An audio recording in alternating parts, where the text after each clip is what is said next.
श्री हरिवंश, बिना time waste किए आज सबसे पहले हम बात करेंगे कि महाराष्ट्र से हम गुरु दीक्षा कैसे ले सकते हैं, और वीडियो के आगे हम ये भी बात करेंगे कि महाराष्ट्र के हम दर्शन कैसे कर सकते हैं और एकांतिक वार्तालाप के टोकन कैसे प्राप्त हो सकते हैं। तो सबसे पहले बात करते हैं कि महाराष्ट्र से हम गुरु दीक्षा कैसे ले सकते हैं। तो बेसिकली हमको गुरु दीक्षा के लिए केलीकुंज जाकर वहाँ पर दो बाबा जी मिलेंगे, नवल नांगरी बाबा और एक है महामाधुरी बाबा। तो बेसिकली बाबा जी आपसे ये पूछेंगे कि आप पहले क्या नाम जप करते थे और अब क्या नाम जप कर रहे हो, और आप दिन में कितनी माला करते हो। और बाबा जी आपसे कहेंगे अगर आप राधा वल्लभ संप्रदाय से जुड़ना चाहते हो तो आप राधा वल्लभ श्री हरिवंश नाम का जाप कीजिए और मिनिमम आप 11 माला तो कीजिए।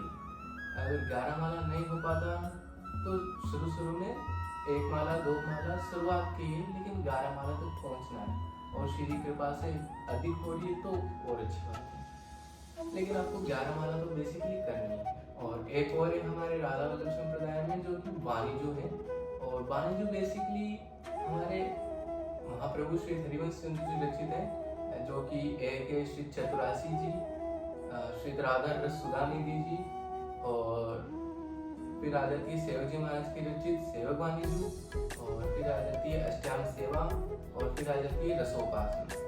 तो ये 5 ग्रंथ हैं, और भी काफी सारे ग्रंथ हैं, लेकिन गुरु दीक्षा के लिए ये 5 ग्रंथों का आपको नियमित रूप से पाठ करना होता है। तो इनका पाठ कैसे करना होता है वो देखिए। तो प्रथम आ जाते हैं चतुरासी जी पे, जो कि इसमें पदावली है, जो कि 84 पद है, और उन 84 पद को अपन नियमित रूप से दिन में 12 पद पढ़ने होते हैं, जो कि अर्थ के बिना अर्थ। और फिर आ जाती है अपनी सेवक वाणिजू, जिसके 5 छंद पढ़ने होते हैं अर्थ सहित।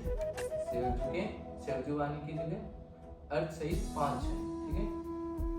फिर आ जाते हैं हम राधा रस सुधानिधि जी, जिसके आपको 10 श्लोक पढ़ने होते हैं बेसिकली की, और इसमें अर्थ सहित, ठीक है। फिर आ जाते हैं हम नित्य पाठ रसोपासना, जिसमें कि सभी साधकों के डाउट रहते ही हैं कि हमको कितनी करनी होती है, पूरी करनी होती है या आधी करनी होती है। तो बेसिकली हमको नित्य पाठ रसोपासना पूरे दिन में कभी भी कर सकते हैं, लेकिन पूरी करनी होती है। तो रसोपासना में अपना प्रथम आ जाता है मंगलाचरण, फिर मंगलगान, यमुनाष्टक, श्री प्रियाजू की नामावली, श्री लालजू की नामावली, रसिक नामावली, योगन ध्यान, श्री भक्त नामावली, श्री वृंदावन धाम नामावली, श्री इष्टाराधन प्रकरण, श्री स्तुति कीर्तन, श्री राधा के कीर्तन, और श्री प्रियाजू के 28 नाम, और फिर आ जाती है अंतिम में पदावली। तो बेसिकली आपको ये पूरे दिन में कभी भी कर सकते हो, लेकिन ये पूरी स्वयं करनी होती है।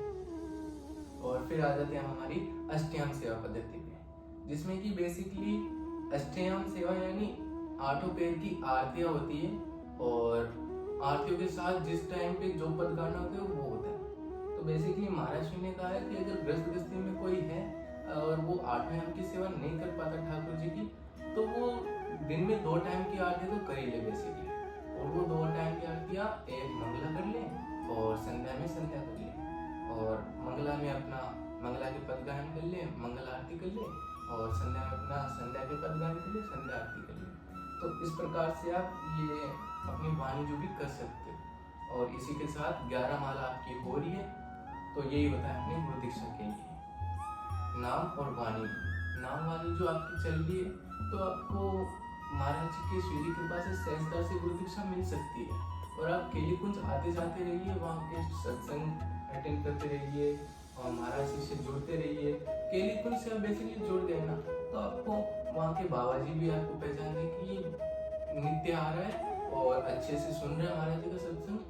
तो बाबा जी थोड़ा समय लगेगा श्री कृपा से, लेकिन आपकी गुरु दीक्षा हो जाएगी।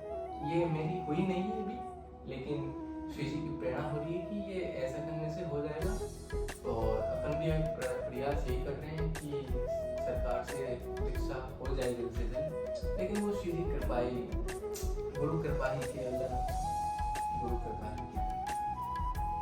और अब हम बात कर लेते हैं कि महाराज जी के हम दर्शन कैसे कर सकते हैं। तो देखिए बेसिकली दर्शन आपको महाराज जी कृपा करके सहजता से रात की 2 बजे दे रहे हैं। 2 बजे आप वृंदावन की जो है वहाँ पर सड़कों पे लग जाएगी, जहाँ पर सभी भक्तजन आते हैं वहाँ पे लग जाएगी, और सहजता से अंदर महाराज जी के जो दर्शन करने, उसके लिए आपको टोकन चाहिए होता है। और वो टोकन आपको केलीकुंज के जो गेट पर बाबा जी हैं, वहाँ पर आपको 9:30 से 10 के बीच में जाना है। तो आपको वहाँ पर बाबा जी मिलेंगे और टोकन के लिए वहाँ पर लाइन लगी हुई रहती है।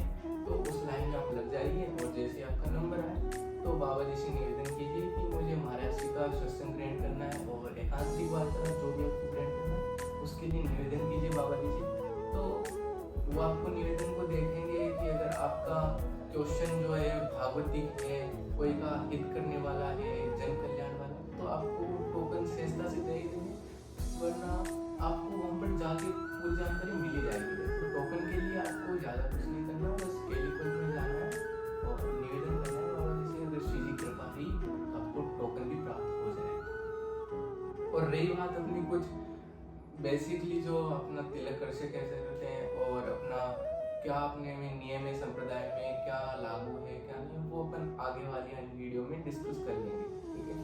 और अगर वीडियो में आपको कुछ भी अगर अच्छा नहीं लगा तो उसके लिए क्षमा चाहती है। और अगर आपको थोड़ा सा भी अच्छा लगा हो तो श्री जी कृपा से आप सब्सक्राइब कर सकते हो। अगर वीडियो में आप अभी यहाँ तक बने हुए हो तो आपको चिंता मत करो, गुरु दिशा मिल जाएगी। बस केलीकुंज के चक्कर लगाते रहो और श्री जी कृपा से गुरु दिशा मिल जाएगी। श्री राम।